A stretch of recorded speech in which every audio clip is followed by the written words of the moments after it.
Siz har kuni eshitadigan inglizcha so'zlarning juda ko'pchiligi arab tilidan kelib chiqqanini bilarmidingiz? Shulardan ba'zilarini va eng taniqlilarini sizlarga hozir aytaman. Demak, birinchisi coffee. Arab tilida bu so'z qahva deyiladi va arab tilidan olingan. Keyingi so'zimiz sugar.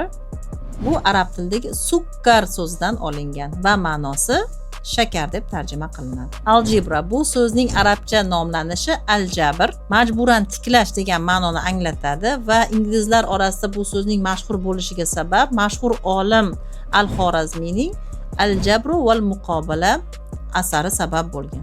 Sofa bu so'z arabchada suffah so'zdan olingan va qadimiy arab tilida o'rindiq deb tarjima qilinadi. Keyingi so'zimiz alkohol, ya'ni alkogol.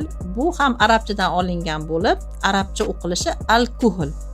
Ma'nosi esa kimyoviy moddaning nomidir. Mana shuncha inglizcha so'zlar aynan arab tilidan olinganini bilarmidingiz?